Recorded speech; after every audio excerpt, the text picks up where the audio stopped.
Bonsoir. Merci. Bon alors, cette conférence va commencer. Alors on espère vous offrir une introduction de qualité à Linux, histoire que vous ayez une vision un peu moins vague de ce que ça peut être, de comment l'utiliser, ce que ça peut vous apporter, que ce soit en termes d'usage au quotidien ou de compréhension de l'informatique en général. Alors le sous-titre c'est « Comment réussir son année ». Je pense que c'est particulièrement valable pour les SP qui ont bossé cette année sous Linux pour leur TP. Mais je pense qu'il y a ça aussi une petite part validée pour les subs, c'est vraiment quelque chose auquel on peut s'intéresser. C'est un peu un environnement dans lequel c'est beaucoup plus facile de comprendre comment l'informatique marche. On a beaucoup plus de documentation que sous Windows ou Mac OS X pour essayer de comprendre vraiment ce qu'on a sous la main. Du coup, si je peux passer à la slide suivante. Alors le plan, on a fait un plan un peu particulier différent des années précédentes. Le début, on va commencer la conférence par se poser la question de ce que c'est qu'un OS, pourquoi on en a besoin, et après on va passer du coup qu'est-ce que Linux et en quoi ça répond à ces critères. Alors déjà, la conférence est très très progressive. On a essayé de faire en sorte qu'il y ait le moins de prérequis possible pour comprendre ce qui se passe dans cette conférence. Du coup, c'est pas tant quelque chose qui va vous apprendre à utiliser Linux, parce que pour ça, il y aura un TP à la fin. Il y aura un TP à la fin de la séance, et les dernières slides sont un peu plus pratiques. Mais c'est quelque chose qui va vous permettre de donner un peu de recul par rapport à ce que c'est. Slide suivante, du coup. Alors, déjà, la question de base qu'il faut se poser, c'est pourquoi est-ce qu'on a besoin d'un OS ? Pour ça, on va commencer par s'intéresser à quelque chose d'un peu plus proche du matériel. Qu'est-ce que c'est qu'un ordinateur ? Donc déjà, une vision un peu basique qu'on pourrait avoir d'un ordinateur, c'est déjà qu'est-ce qu'on veut d'un ordinateur ? On veut que ça soit capable de faire des calculs, de faire des opérations et de nous en donner le résultat. Donc l'architecture qu'on peut imaginer là-dessus, c'est qu'on a un processeur qui est l'élément central de notre machine, qui est capable de faire des calculs. On a plein d'éléments autour qui servent au processeur pour faire ces opérations. Donc ça peut être des éléments pour le stockage, comme la RAM ou le disque dur, ou des éléments pour communiquer avec l'utilisateur, le monde extérieur, comme les ports USB, un écran, ou tous ces périphériques-là. Donc pour donner un peu une vision un peu plus claire de ça, quand votre machine démarre, elle va charger un programme, c'est-à-dire une suite d'instructions qui vont lui permettre d'effectuer des opérations, de vous les retourner, vous les affichez, c'est ce que vous voulez calculer des choses qui se trouvent dans la RAM. Donc ce programme, une fois que le processeur va amorcer disons, son exécution, il va être capable de puiser des instructions une par une dans la mémoire vive et de faire des opérations, et du coup de vous retranscrire le résultat de ces opérations à travers votre écran ou à travers d'internet ou quel que soit le moyen que vous imaginez. Alors du coup, en fait, vous avez un peu votre programme qui va parler au processeur, qui va donner les instructions au processeur, qui va parler pour vous au matériel, qui va vous permettre d'interagir, que ce soit avec la mémoire vive ou avec tout le reste. Slide suivante. Mais en fait, il y a un problème là-dedans, c'est que qu'est-ce qui se passe si on veut faire exécuter plusieurs programmes à la fois ? Parce qu'en fait, vous avez qu'un seul jeu de matériel. Imaginez s'il y a deux personnes qui voulaient conduire en même temps la même voiture. C'est très problématique. Donc en fait, il nous faut trouver un moyen. Il faut trouver un moyen de réconcilier plusieurs programmes pour qu'ils puissent bosser ensemble sur du matériel. Ça pose d'autres problèmes, notamment les données d'un programme sont accessibles aux autres programmes. Si vous partagez le même matériel, c'est un peu comme si vous travailliez, si toutes vos familles bossaient sur le même PC, pourquoi pas, mais du coup chacun peut voir le travail de l'autre. C'est assez embêtant. Enfin, ça peut être embêtant. Du coup, la solution qui a été trouvée face à ce problème-là, c'est d'avoir un intermédiaire. Et cet intermédiaire, c'est un autre programme. C'est un programme qui va avoir un statut différent auprès du processeur et qui va superviser les autres programmes. Et au lieu que les programmes que vous utilisez parlent directement au matériel, ils vont s'adresser à ce programme intermédiaire. Et ce programme intermédiaire, c'est l'OS. Alors cet OS, il y en a plein, ça peut être Windows, Linux, Mac OS X, Android, il y en a énormément, on les connaît pas tous, il y a aussi Solaris, ou plein d'OS différents qui ont été créés. Et aujourd'hui, je pense que la plupart d'entre vous avaient une expérience particulière avec Windows, qui est l'OS le plus utilisé pour les utilisateurs. Parce qu'en fait, peu de gens le savent, mais le vrai OS le plus utilisé, c'est Linux. Mon téléphone sonne.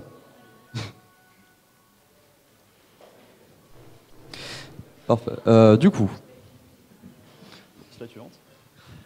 le matériel n'est pas toujours identique. Ça peut poser des problèmes. Par exemple, on s'en rend pas compte, mais tous les PC ne fonctionnent pas de la même manière. Ils ont des écrans différents, un clavier différent, une manière de fonctionner différente.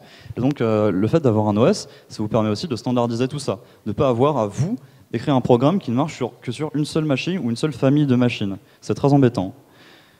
Slide suivante. Alors, du coup, maintenant qu'on a vous avez eu un peu une introduction de qu'est-ce que c'était un programme, un OS, un processeur, vous pouvez avoir une idée des tâches qu'on attend de la part d'un OS. Une des tâches les plus élémentaires, c'est stocker des données.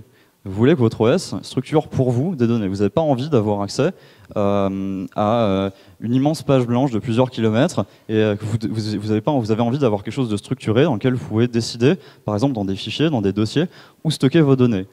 Donc pour ça, il y a ce qu'on appelle un système de fichiers. Un système de fichiers, la définition la plus basique qu'on puisse en avoir, c'est juste une façon de stocker des données. On peut dire que par exemple, on peut décider de les stocker sous forme de liste, ce qui n'est pas très pratique, mais aujourd'hui, pratiquement tous les systèmes de fichiers qui sont encore utilisés sont arborescents. C'est-à-dire que vous avez une structure, un arbre, donc vous avez un dossier racine dans lequel il y a d'autres dossiers, d'autres fichiers, et ça marche à peu près partout pareil. Bon, après, il y a un autre problème, quand on veut représenter ça, c'est qu'on ne peut pas avoir un unique arbre. Enfin, si on peut en avoir, vous allez voir juste après. Mais la première représentation qu'on peut penser, c'est ok, bah écoutez, j'ai plusieurs endroits où stocker des données, donc je vais faire plusieurs arbres avec tous mes fichiers dedans et où du coup les programmes pourront stocker leurs données. Et je vais faire un arbre par endroit où je peux stocker des données. Ça peut être un disque dur, le cloud, une clé USB, un lecteur CD, un peu ce que vous voulez. Ça peut même être des choses qui n'ont pas vraiment de représentation matérielle, qui ne sont pas présentes physiquement.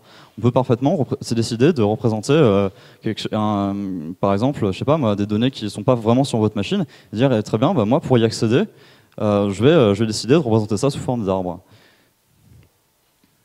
Alors la représentation que vous connaissez tous, c'est la représentation qui existe sous Windows. C'est-à-dire que vous avez une lettre, deux points, une lettre qui commence à passer d'ailleurs, pour une raison qui m'est inconnue.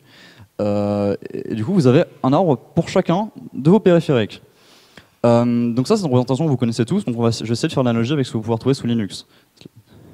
Alors sous Linux, vous avez un seul système de fichiers racine. C'est-à-dire quand votre machine démarre, vous allez pouvoir dire, c'est pas vous qui allez le configurer la plupart du temps, il y a des outils pour ça. Vous allez pouvoir dire très bien, bah, écoutez, moi je vais choisir un système racine, par exemple le disque dur de ma machine, et c'est tout. Alors vous allez me dire, très bien, et qu'est-ce que je fais des systèmes de fichiers que j'ai à côté dans lesquels je stocke des données, ma clé USB, tous mes fichiers, mon lecteur CD, je vais en faire quelque chose. Alors la solution qui a été trouvée pour ça, c'est du coup, on va décider de superposer nos autres systèmes de fichiers sur cet arbre initial. Donc ce que ça va donner, c'est que en fait, ces arbres vont fusionner. Il va y avoir des dossiers particuliers qu'on va appeler les points de montage, ou qui vont être les points de fusion entre deux systèmes de fichiers différents. Alors là, je l'ai représenté, en fait, on peut en mettre un peu partout. On peut décider, par exemple, de mettre un autre, là, par exemple, ça peut être votre disque dur principal, votre racine. Et puis là, tout en dessous, vous pouvez avoir, je sais pas, votre clé USB. Vous pouvez parfaitement décider de mettre l'endroit où vous pouvez accéder à votre lecteur CD, c'est à l'intérieur de votre clé USB, même si ça n'a aucun sens. Donc, c'est un système qui est beaucoup plus flexible que ce que vous pouvez avoir sous Windows. Étant donné que vous n'avez pas à deviner par quelle lettre commencer pour stocker vos données. Il y a énormément de facilité liée à ça. Si vous vous intéressez un peu, il y a énormément de choses intéressantes à faire. Je voulais enlever cette slide suivante. D'accord, donc du coup, si vous décidez... alors sous Linux, la racine n'est pas représentée par ces deux points et un backslash, comme sous Windows, elle est directement représentée par un slash. Donc en AZERTY, ça me va très bien parce que le slash il est facilement accessible, beaucoup plus que l'anti-slash. Du coup, vous allez avoir des dossiers qui sont disponibles de manière standard, comme binotc et lib. En fait, il y a une manière standard, très standardisée, de stocker vos fichiers sous Linux. Il y a vraiment des dossiers qui sont là par défaut pour vous aider à bien vous organiser, un peu comme sous Windows, mais c'est aussi valable pour les fichiers du système. Alors ça permet de comprendre beaucoup plus facilement comment Linux marche. Vous allez avoir un dossier qui s'appelle bin, par exemple, dans lequel sont stockés tous les programmes que votre système va utiliser. etc, tous les fichiers de configuration. lib, toutes les bibliothèques de votre système. Alors les bibliothèques, c'est juste un programme qui va être utilisé par d'autres programmes. Ça évite d'avoir à répéter 30 fois la même chose dans tous vos programmes et à réinventer la roue à chaque fois. Voilà, donc ici ce que j'ai mis en bleu, c'est tout simplement du coup les points de montage. Donc Home, alors il y a un dossier qui s'appelle aussi Home dans lequel tous les utilisateurs stockent leurs données, ils ont chacun un dossier à leur nom. Voilà. Alors ici, dans le système que je viens de vous montrer, ça marche très bien, mais je vous ai toujours pas expliqué comment on faisait pour que les différents programmes puissent, disons, qu'on puisse restreindre ce à quoi les différents programmes puissent accéder. C'est-à-dire que là, dans le système que je vous ai montré, il y a juste un arbre, et je ne vous ai pas expliqué si n'importe quel programme pouvait accéder à n'importe quel endroit. Donc déjà, il faut arriver à identifier précisément un programme, à faire en sorte qu'on puisse définir qu'est-ce qui va lui donner le droit d'accéder à quelque chose. Alors sous Linux, on a décidé que chaque programme avait un utilisateur propriétaire. Vous, utilisateur, sur votre machine, comme sous Windows d'ailleurs, quand vous démarrez votre machine, vous avez un utilisateur à votre nom, et quand vous laissez un programme, il est lancé en votre nom, il a les mêmes droits que vous. Et du coup, comme c'est quelque chose qui est très peu fin, c'est-à-dire qu'on ne peut pas décider, par exemple, imaginez si chaque fichier devait avoir un propriétaire et être accessible uniquement par ce propriétaire, ça serait assez embêtant. Du coup, il y a un contrôle un peu plus fin et on peut décider que chaque utilisateur est membre de groupe. Donc par exemple, écoutez, donc déjà, c'est un ensemble de groupes en fait. Donc par exemple, moi, Multoon, je suis membre de l'association ProLogin et gconf. Donc ça fait deux groupes dans lesquels je suis présent. Shepard est un membre de ProLogin et gconf et c'est aussi un enfoiré. Donc ça fait trois groupes présents. Donc c'est vraiment un problème. On peut filtrer, on peut décider de filtrer en fonction de ça. Alors du coup, une fois qu'on a bien défini qu'est-ce qui caractérisait un programme, maintenant on peut s'intéresser un peu à qu'est-ce qui va nous permettre de filtrer les accès sur le système de fichiers. Alors, chaque élément du système de fichiers, que ce soit un dossier, un fichier, un point de montage, d'ailleurs un point de montage c'est un dossier comme les autres, je ne vous l'ai pas dit. Chaque élément du système de fichiers a un utilisateur propriétaire, un groupe propriétaire, et une description de ce que le propriétaire, les membres du groupe propriétaire et les autres, c'est-à-dire ceux qui ne correspondent pas à ces critères, peuvent faire. Donc par exemple, ça c'est un exemple de fichier et des caractéristiques les plus basiques qu'on puisse retrouver. Donc déjà, le fichier a un nom, une taille en octets, on peut le représenter comme on veut, c'est pas un problème. Un groupe propriétaire, ici c'est le groupe users, c'est un groupe standard, donc l'ESP qui travaillait en fait oubliez. Et un utilisateur propriétaire. Et après il y a quelque chose d'assez bizarre, qui a l'air assez ésotérique, qui représente les permissions qu'ont les programmes sur cet élément, sur ce dossier, sur ce fichier en l'occurrence. Alors, ça a l'air un peu ésotérique pour l'instant, et je vais vous l'expliquer à la slide d'après. Donc en fait, imaginons, Shepard veut accéder à nsanfi.mp4. Donc là, il va y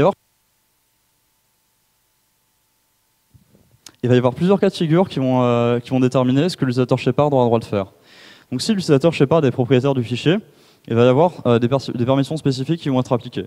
Il va avoir le droit, par exemple, ah oui, je vous ai pas dit, il va avoir le droit, par exemple, de l'exécuter, si c'est un programme, de le modifier ou de le lire. S'il est membre du groupe, du groupe users, ici c'est le groupe auquel appartient le fichier, il va avoir des permissions différentes. Et s'il est dans l'un l'une autre, il va y avoir un autre ensemble de permissions qui va être utilisé. Donc, comment c'est codé tout ça? Donc déjà, il y a 3 permissions différentes sur les fichiers et les dossiers. La première, c'est la permission en lecture, read, la permission en écriture, write, et la permission en exécution, x. La première manière de coder tout ça, c'est une manière qui est assez facile à lire, c'est avec des lettres. Donc là, on dit, ok, le propriétaire va pouvoir accéder au fichier en lecture, en écriture et en exécution, parce qu'après tout ça, c'est son fichier. Les gens qui appartiennent au groupe propriétaire du fichier vont pouvoir le lire et l'exécuter, le lire et le modifier, mais pas l'exécuter, et le reste va pouvoir le lire et l'exécuter. C'est des permissions d'exemple, hein, elles n'ont pas forcément un sens. Donc ça, si vous regardez bien, vous vous rendez compte que ça correspond à la représentation qu'on a ici. D'abord, on a les permissions du groupe, de l'utilisateur, pardon. Après, on a les permissions du groupe propriétaire. Et après, on a la permission de ceux qui ne font pas partie de ces deux entités. Alors après, c'est un énorme défaut de l'écrire sous cette manière, c'est que c'est assez long à écrire. Ça fait 9 caractères. Et en fait, il y a un moyen beaucoup plus simple de l'écrire, c'est avec 3 chiffres. L'astuce, elle est assez simple, on considère que R est égal à 4, que W est égal à 2 et X est égal à 1.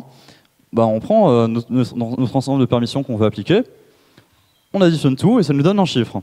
Donc par exemple, est-ce que quelqu'un saurait me dire quelles seraient les permissions pour ce fichier-là?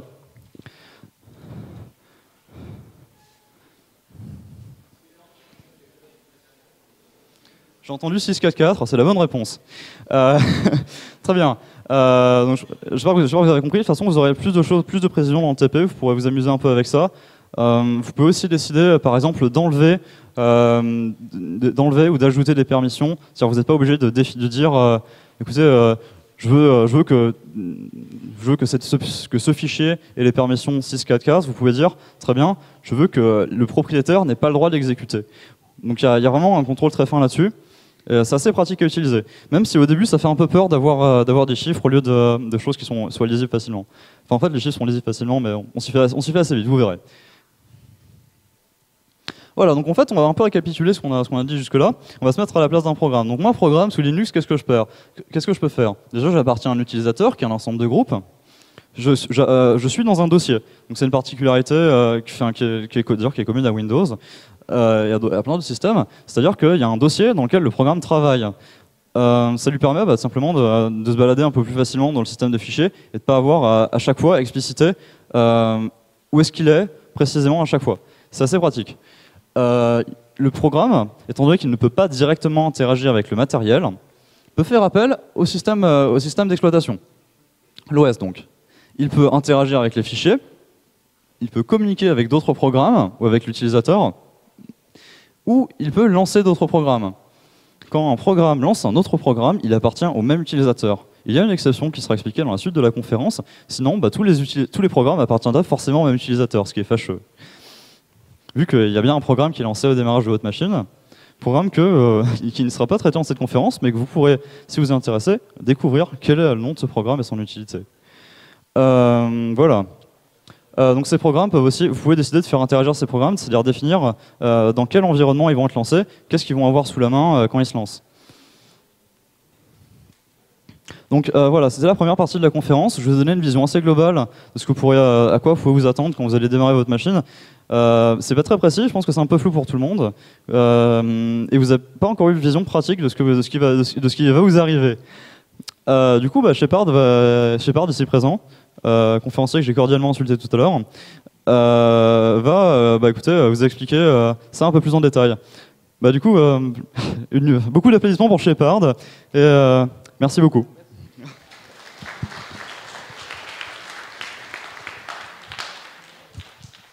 Alors bonsoir à tous. Moi ça me fait plaisir d'être là. Je vois que vous êtes tous contents d'être là aussi. Donc moi, concernant cette conférence, je vais un peu parler de tout ce qui est pratique. Donc là, on va faire un peu beaucoup de théorie avec mon camarade Moultoun, qui vous expliquait en détail comment fonctionnait le système, mais c'est un peu ennuyeux tout ça, donc du coup on va passer un peu à la pratique. Donc pour la pratique, on va commencer par le basique. Quand Linux a été créé, c'est-à-dire dans les années 80 ou 84 il me semble, en fait, il n'y a pas de ce que vous connaissez actuellement, c'est-à-dire d'interface graphique. C'est-à-dire que vous n'avez pas de petites fenêtres à déplacer un peu partout, c'est joli, c'est lisse, c'est tout beau. Non, en fait, à l'époque, vous aviez un terminal. Alors, qu'est-ce qu'un terminal? Vous me diriez-vous? Un terminal, en fait, c'est, en gros, vous entrez des commandes à l'intérieur et l'ordinateur vous ressort des résultats sous forme textuelle. Donc en gros, vous entrez des commandes sous forme textuelle et l'ordinateur vous ressort des commandes textuelles, des résultats textuels. Donc par exemple, là vous avez un exemple de terminal. Alors en l'occurrence, c'est le VT220 qui est un super terminal au passage. Il est plutôt bien. Donc voilà ce que c'est un terminal en gros. Ensuite, voilà, merci. Alors, ce que vous avez besoin de faire la différence, c'est la différence entre CLI et GUI. Alors, qu'est-ce qu'il y a derrière ces noms obscurs? Alors, GUI, ça veut dire Graphical User Interface. En gros, c'est ce que vous avez sous Windows. Quand vous ouvrez votre explorateur de fichiers sous Windows, vous avez une interface GUI, c'est-à-dire une interface graphique. Lorsque vous cliquez sur le menu démarrer, vous avez une interface graphique. Tout est graphique pratiquement sous Windows. Par exemple, vous pouvez déplacer des fenêtres, vous pouvez ouvrir un programme, vous pouvez aller sur votre navigateur internet, c'est graphique. Et ensuite, il y a le CLI, le Command Line Interface. Alors, qu'est-ce que c'est que ça?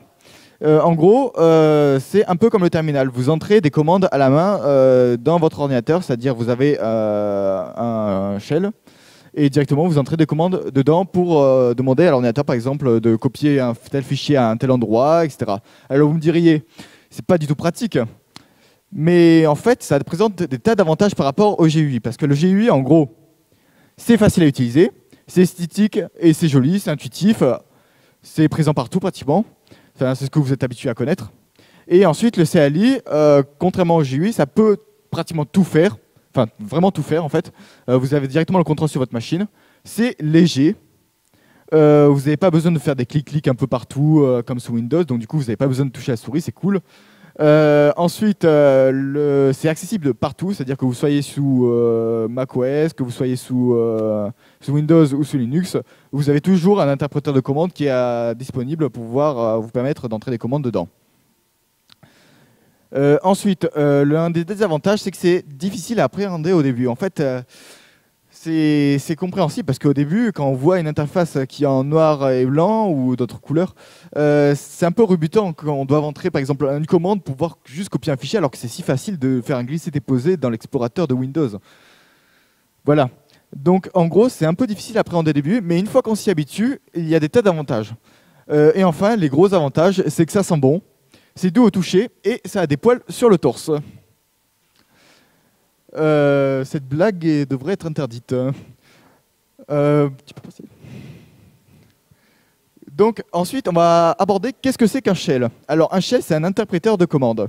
En gros, vous allez pouvoir entrer des commandes à l'intérieur et l'ordinateur va ressortir un résultat. Donc c'est facile, vous avez plusieurs types de commandes. Vous avez par exemple MV pour bouger, pour déplacer un fichier, mais on va aborder ça plus tard dans la conférence. Ensuite, ce qui n'est pas sur la diapo, mais que je vais vous dire à l'oral, c'est qu'avec les shells, vous pouvez faire des scripts. Des scripts, qu'est-ce que c'est?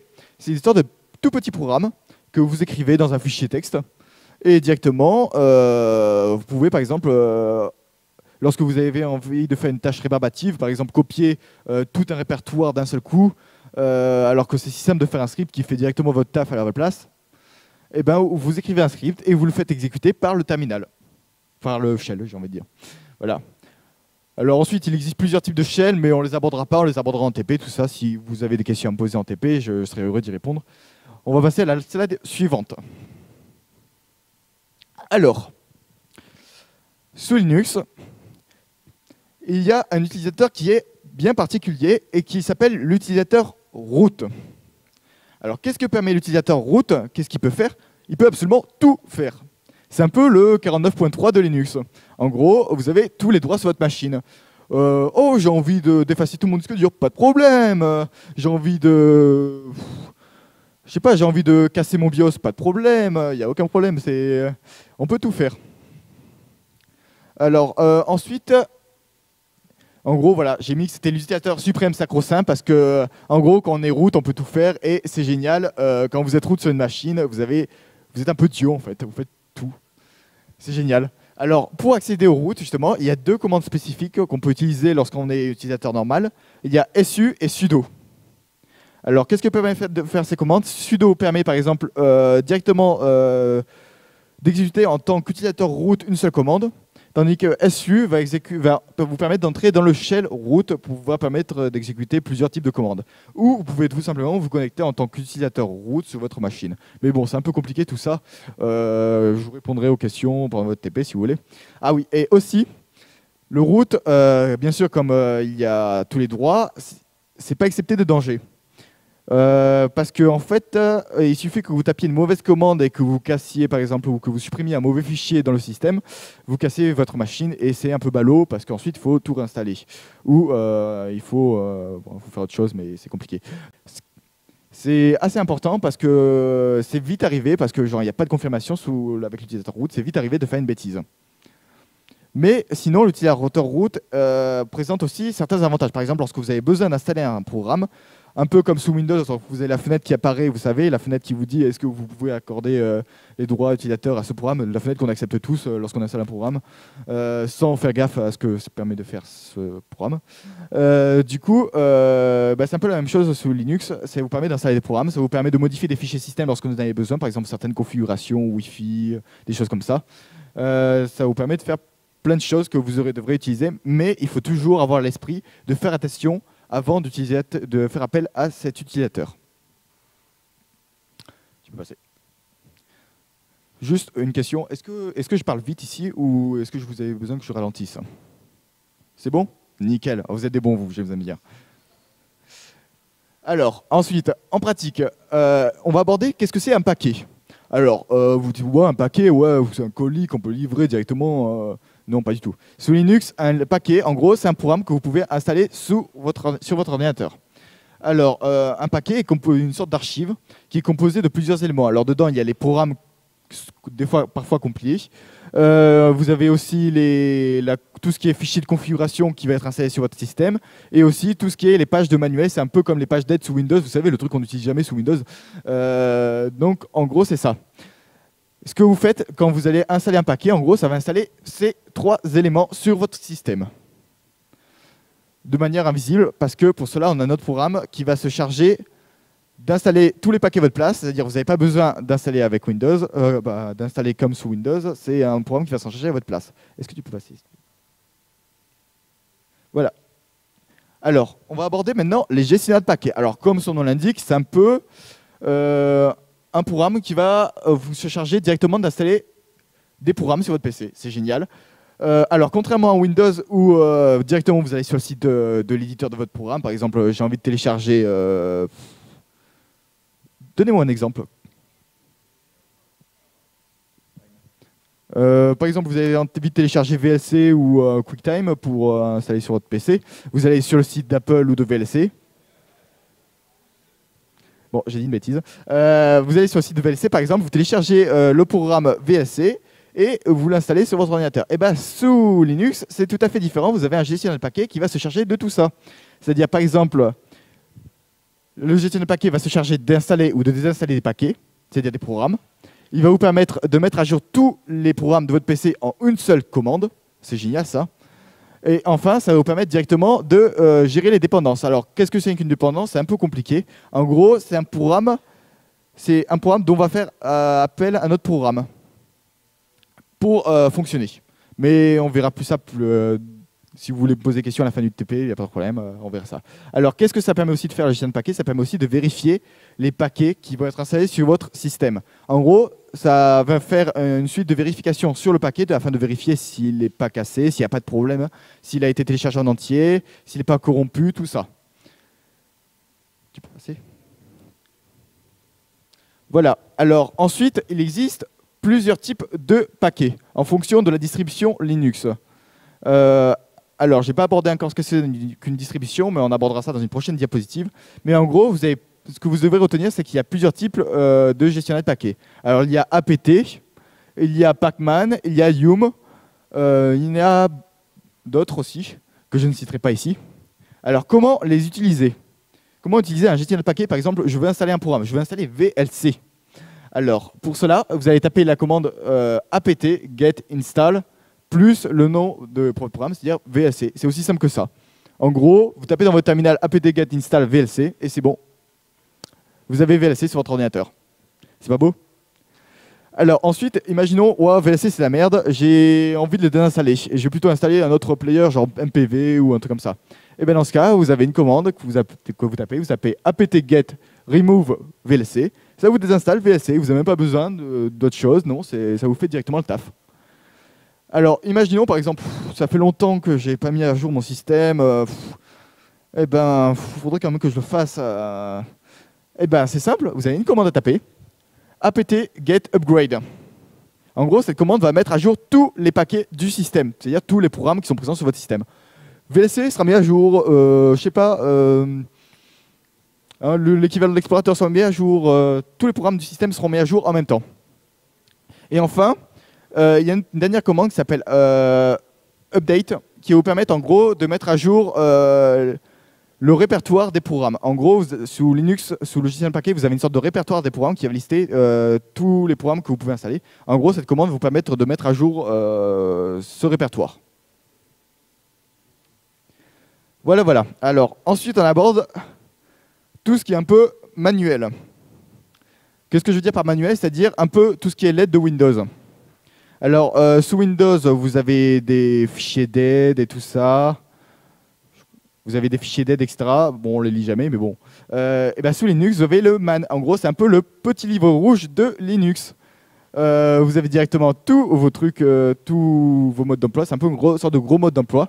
Directement, vous tapez man plus le nom du programme que vous voulez avoir de l'aide, par exemple man VLC, et directement, ça va vous lister tout le mode d'emploi de VLC.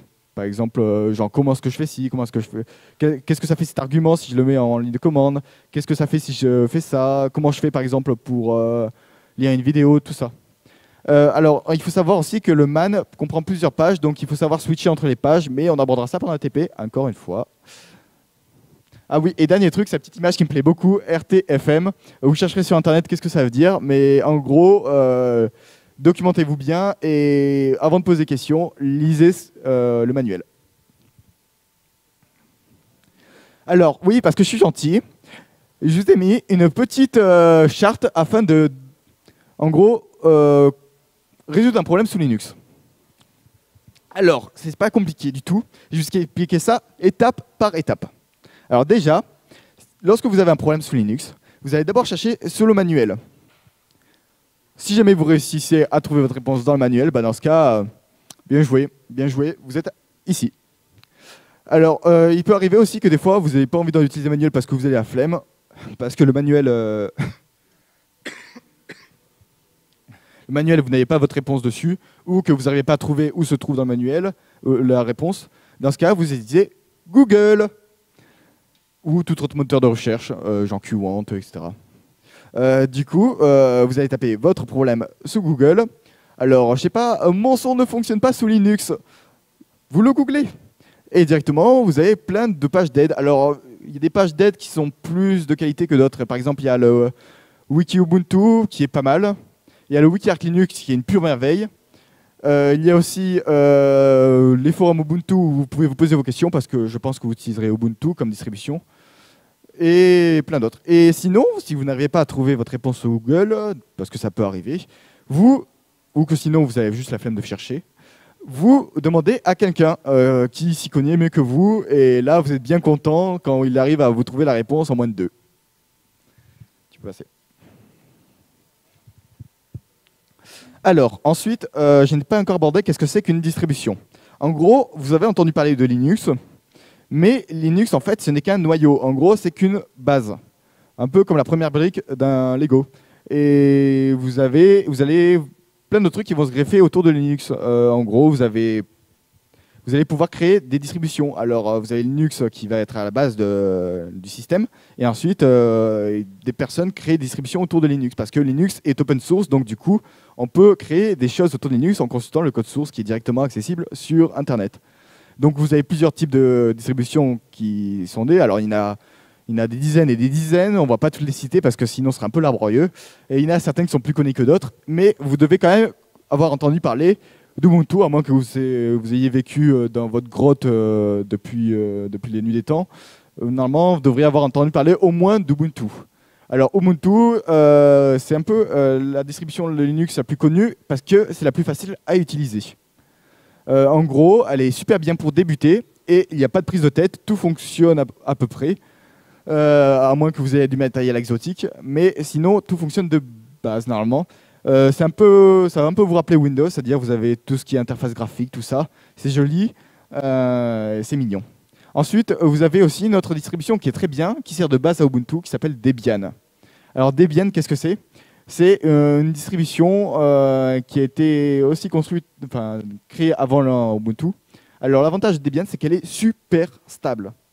En gros, vous n'allez pas avoir de problème particulier dessus. Pas de problème particulier dessus, excusez-moi. Et ensuite, elle a bénéficié d'une excellente communauté de développeurs qui peuvent vous aider. Par exemple, vous posez une question sur le forum de Debian et vous aurez pas mal de réponses parce qu'il y a une grosse communauté de développeurs derrière Debian. Et enfin, vous avez une troisième distribution qui est beaucoup plus compliquée, qui s'appelle Arch Linux. Alors, je la cite ici, mais parce que c'est celle que vous avez sous le PXE, c'est-à-dire sous les machines qu'on va utiliser tout à l'heure. Mais Arch Linux, en gros, c'est un peu une distribution. Vous l'installez sur votre ordinateur et vous la démarrez. Vous êtes tout content, vous avez installé votre distribution et il n'y a rien. Vous avez une ligne de commande qui vous demande d'entrer des instructions et vous n'avez rien. Du coup, en fait, c'est une distribution qui est assez difficile à prendre en main et installer au début, mais qui a un certain potentiel derrière parce qu'en gros, elle a un rolling release. En gros, qu'est-ce que je veux dire par là? C'est que sous Windows, par exemple, vous avez Windows 8, Windows 9, lol, non. Vous avez Windows 10, ensuite, vous avez Windows 7, etc. Ce sont toutes des versions qui sont échelonnées d'un an environ entre chaque version. Sous Arch Linux, sous Ubuntu, c'est la même chose. Vous avez la version 14, la version 16, etc. Elles sont toutes espacées de mois ou d'années entre chaque release, entre chaque distribution. Et ensuite, vous avez Arch Linux. Son principe, en fait, c'est que vous n'avez pas de version. C'est dès qu'un nouveau programme est mis à jour ou dès qu'un nouveau programme sort, hop, elle est directement intégrée à la distribution. Et en gros, il n'y a pas de version. Vous pouvez installer une version Arch Linux datant de 2012, par exemple. Si vous la mettez à jour, vous aurez votre version toute récente. C'est un peu compliqué, mais en gros, c'est une version qui est tout le temps à jour. Ensuite, il y a ce qui est bien aussi avec Arch Linux, c'est qu'il y a un super wiki. Le wiki, c'est une pure merveille, c'est une bible de Linux. Vous avez un problème avec une quelconque distribution, vous pouvez trouver la réponse sur le wiki d'Arch Linux, même si ce n'est pas votre distribution. C'est génial. Donc, je vais passer maintenant. Voilà, bon, on va faire une sorte un peu... je vais un peu vous donner quelques petites commandes. Et je vais vous décrire ce qu'elles permettent. Alors, par exemple, vous avez un terminal, mais qu'est-ce que vous allez bien taper dans ce terminal? Alors, par exemple, vous avez plusieurs commandes. Vous avez ls, par exemple. Alors, comme son nom l'indique, ls, c'est l'abréviation de list. Et comme ça veut le dire, ça permet de lister les fichiers dans le répertoire dans lequel vous vous trouvez. Donc, ça va lister tous les fichiers, les uns à la suite des autres, sur votre machine. cp, bon, je pense que vous savez lire. cp permet de copier un fichier. Vous tapez CP, vous tapez le nom du fichier que vous voulez copier, espace, la destination où vous voulez que le fichier soit copié, et directement, ça va vous copier le fichier. Ou le dossier, si vous choisissez de copier un dossier. Alors, vous avez aussi la fonction, le programme MV. MV, qu'est-ce qu'il va permettre de faire? Déplacer un fichier, et qu'est-ce que je voulais que je vous dise? Il va permettre de déplacer un fichier, un peu comme le même fonctionnement que CP. Il va prendre le fichier, vous lui indiquez le nom du fichier, enfin l'endroit où se situe le fichier, l'endroit où vous voulez qu'il soit déplacé, et directement, ça va le déplacer du point A vers le point B. Ensuite, vous pouvez par exemple supprimer un fichier ou un dossier avec la commande rm comme remove pour faire dégager un dossier ou un fichier. Vous pouvez aussi créer un dossier, par exemple, avec mkdir, qui veut dire make directory, pour créer un dossier dans votre machine, quelque part, où vous voulez. Alors, l'avantage, c'est que ça, en fait, c'est un peu la base. Non. L'avantage, c'est que ça, c'est un peu la base, en gros. C'est un peu la base. Vous pouvez directement naviguer dans tout votre Linux grâce à ces simples commandes et faire des opérations basiques, genre copier un fichier, tout ça. Ensuite, il y a aussi tout ce qui est redirection. Alors ça, c'est un peu complexe. Mais imaginons par exemple que je choisisse de faire la liste des fichiers présents dans mon répertoire courant. Je tape ls, okay, mais je voudrais par exemple mettre cette liste de fichiers dans un autre fichier. C'est un peu compliqué comme ça, mais par exemple, genre rediriger toute la liste de fichiers dans un fichier texte. Dans ce cas, je vais utiliser la commande les redirections avec ça, c'est-à-dire ls, ce signe-là, que je ne sais pas comment il s'appelle, et chevron, merci. Et ensuite, le nom du fichier dans lequel vous voulez rediriger la sortie du programme. Et ensuite, vous pouvez aussi faire des combinaisons avec le signe pipe. Merci. Voilà. Donc voilà, maintenant je vais avoir le plaisir de vous retrouver au TP. Vous pouvez vous poser toutes les questions que vous voulez. Et voilà.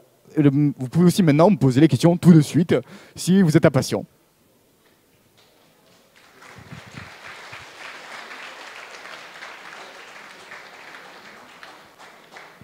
Y a-t-il des questions? Des questions?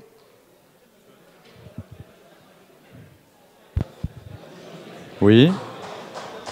Aucune question? Vous êtes sûr? Question? Vous êtes timide? Bon. Ah, il y a une question. Il y a une Très bien. question, le grand gagnant du jour. Oula.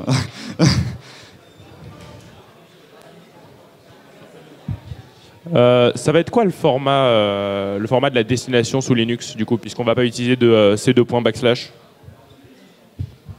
Alors, en fait, l'idée, c'est que le format des systèmes de fichiers sous Linux, c'est que tu as un système de fichiers qui sert de racine, c'est-à-dire qui commence par un slash, puis après, tu as l'arborescence. Par exemple, imaginons, tu vois, dans ton système de fichiers racine, tu as un dossier qui s'appelle dossier test avec un fichier qui s'appelle fichier. Ben, dans ce cas-là, le chemin vers le fichier, c'est / dossier test / fichier. Et du coup, c'est l'unique manière de représenter un chemin vers tous les fichiers du système, vu qu'ils se superposent.